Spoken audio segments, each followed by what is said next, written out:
आज मैं आपको सुनाऊंगी लोक कथा 4 टका 4 ज्ञान। एक गांव में एक ब्राह्मण सपरिवार रहता था। उसका भांजा उसके साथ रहता था। भांजा एकदम मूर्ख था, कोई काम धाम नहीं करता। घर में रहकर मामा मामी की रोटियां तोड़ता रहता था। मामा मामी उससे अत्यंत परेशान रहते थे। वो उसे कुछ कमाने धमाने को कहते, पर उस मूर्ख को कोई काम ना आता था, न ही कोई उसे कुछ काम देता था। मामा मामी ने ये सोचकर उसका विवाह कर दिया कि शायद पत्नी के आने से उसका भाग्य खुल जाए। उन्होंने उनके रहने की भी अलग व्यवस्था कर दी। उसकी पत्नी अपने साथ कुछ दहेज लेकर आई थी। उसी से उसकी गृहस्थी की गाड़ी चल रही थी। परंतु जैसे बूंद बूंद से घड़ा भरता है, वैसे ही बूंद बूंद टपकने से घड़ा खाली भी हो जाता है। कुछ ही दिनों में उसके घर का सारा सामान खत्म हो गया। पत्नी समझ गई थी कि उसका पति मूर्ख है, इसे कोई भी काम नहीं देगा। इसीलिए एक दिन उसने अपने पति से कहा कि वो कहीं से भी कुछ ज्ञान सीख कर आए। राह खर्च के लिए उसने उसे कुछ रुपए दिए। पत्नी की बात मानकर वो ज्ञानी को ढूंढने निकला। अनेक दिन भटकने के उपरांत उसे एक ज्ञानी मिला। ज्ञानी को प्रणाम करके उसने कहा, ज्ञानी जी, मुझे कुछ ज्ञान दीजिए, मैं अत्यंत कष्ट में हूं। ज्ञानी बोले, बिना ज्ञान के तो मनुष्य को कष्ट होगा ही। मैं तुम्हें ज्ञान जरूर दूंगा, पर मैं मुफ्त में किसी को भी ज्ञान नहीं देता। मूर्ख ने कहा, आप ज्ञान देने का क्या लेंगे? ज्ञानी बोला, एक ज्ञान का 1 टका। मूर्ख के पास 4 टके बचे थे, वो उसने ज्ञानी को दे दिए। टके लेकर ज्ञानी ने पहला ध्यान किया, फिर बोले, अच्छी तरह याद कर लो। पहला ज्ञान ये है कि जिस बात को 5 आदमी कहें, उसे सत्य मान लेना चाहिए।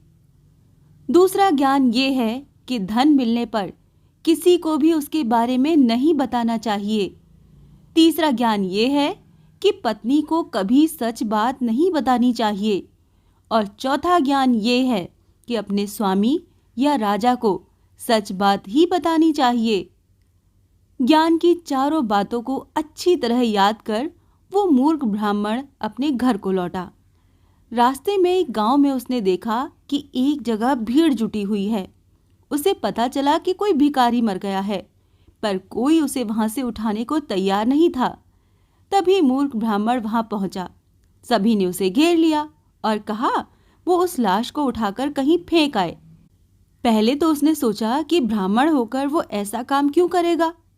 फिर उसे ज्ञानी द्वारा दिए गए पहले ज्ञान की याद आई कि 5 आदमी जो कहें उसे मान लेना चाहिए। यहाँ तो 5 से भी अधिक आदमी हैं। उसने लाश उठाई और गांव से बाहर एक वीरान जंगल में उठाकर फेंकने लगा। तभी उसने देखा कि भिखारी के फटे पुराने चोगे से अनेक रुपए गिर रहे हैं। उसने सारे रुपयों को इकट्ठा किया और अपनी जेब में रखकर चुपचाप अपने घर आ गया। घर पहुंचने पर जब पत्नी ने उससे पूछा कि ज्ञान सीख कर आए, तो उसने हाँ कहा, पर रुपया पाने की बात उसने छिपा ली। अब उसके पास अनेक रुपए थे। उसके दिन सुखपूर्वक बीतने लगे। उसका रहन सहन बदल गया। उन लोगों ने एक अच्छा मकान भी बनवा लिया। उनके ठाट बाट देखकर पड़ोसियों को जलन होने लगी। एक दिन एक पड़ोसन मूर्ख ब्राह्मण के घर आई और उसकी पत्नी से पूछा, दीदी, आपका पति क्या करता है जो आप लोग इतने ठाट बाट से रहते हैं? वो बोली, मैंने तो कभी पूछा ही नहीं। पड़ोसन बोली, पूछना चाहिए। जो पति पत्नी से अपनी आमदनी छुपाता है, निश्चित रूप से वो गलत तरीके से धन कमाता है। यदि वो आपसे सचमुच प्रेम करता है तो उसे आपसे कोई भी बात नहीं छुपानी चाहिए। वो बोली, ठीक है, मैं आज ही रात उससे पूछूंगी। रात में मूर्ख ब्राह्मण की पत्नी ने उसकी आमदनी का रहस्य जानना चाहा, तो उसे तीसरे ज्ञान की बात याद आई कि पत्नी को कभी सच नहीं बताना चाहिए। उसने पत्नी को झूठ कह दिया कि उसने हाट से एक छटाक हरण और बहेड़ा खरीदा और उसे चूरन बनाकर पानी के साथ पी गया, जिससे उसे अपार धन की प्राप्ति हुई। उसकी पत्नी ने दूसरे ही दिन अपनी पड़ोसन को सारी बातें बता दी।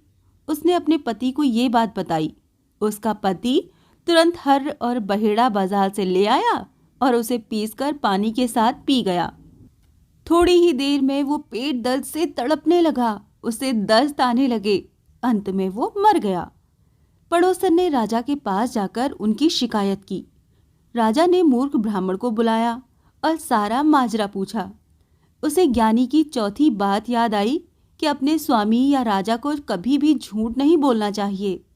उसने राजा को सारी बातें बता दी। राजा उसके सच बोलने से बहुत खुश हुआ और उसे ढेर सारा धन देकर विदा किया।